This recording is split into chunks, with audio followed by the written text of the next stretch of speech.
What's up, guys? Trevor Hunter here with Dirt Bike Test. We just finished up the Best in Desert World Hare and Hound Championship here in Tonopah, Nevada, and today we rode the 2023 Kawasaki KX450X. To be honest, I was a bit nervous riding this bike, largely because it's basically a motocross bike with an 18-inch rear wheel. I know this can get pretty fast out there with the motocross 5-speed tranny. Just wandering out on the fast fire roads and long roads and stuff like that. I was a little bit nervous about that. But with the right gearing and suspension and everything, we was actually quite surprised with how well this bike did. We started out, kind of blew the start and put it in gear before I got the bike fired up, so I was way dead last off the start.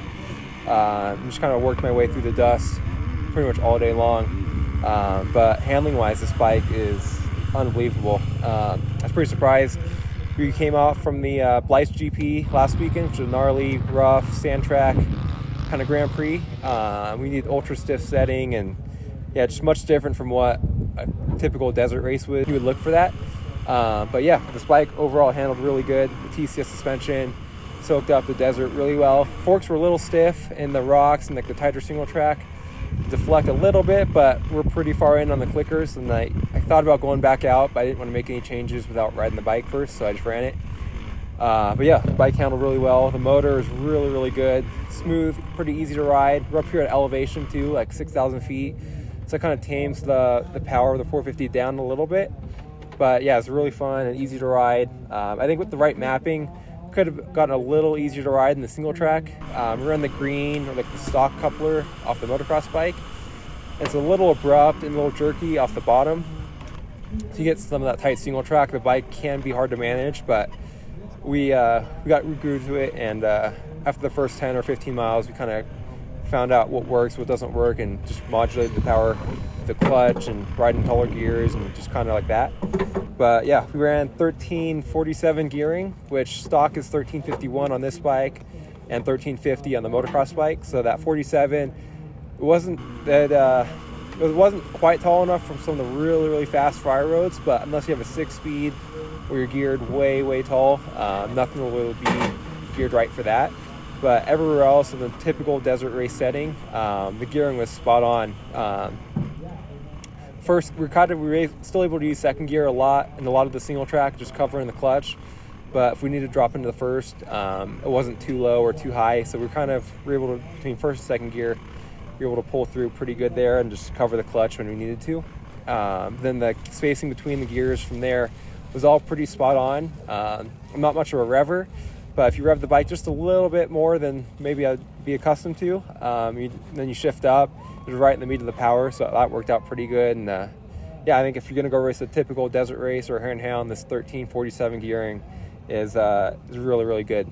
Yeah, a couple other modifications we did is obviously a big tank from IMS. The first pit was about 57-ish miles into the race. It's fairly fast, not too fast, but not too tight either. So it's a typical, like a first loop of a regular desert race. And we made it in on gas, no problem. I mean, we didn't check the gas level, but we didn't run out. So obviously that's a good thing at 57 miles. And we've been told that with some really fast riding, you can do right around 63 miles on this tank. So we felt pretty comfortable with that. Another big thing was a steering stabilizer that helped out huge. We've been racing without one for a while, and we've missed it. So GPR sent us a full pro kit with their V5 stabilizer and triple clamp, and that helped tremendously with the fast valleys and roads and the chop, and even the single track helped with the deflection and just keep the bike going straight. So that was a big plus. Okay, yeah, that's really about it. We had nitro mousses, so we didn't get a flat. Dunlop MX33 front tire worked really well. It was pretty soft out here, so that was hooked up good. And then the AT81 out back, that hooked up pretty well too, and lasted the 120 miles, so that was no problem there.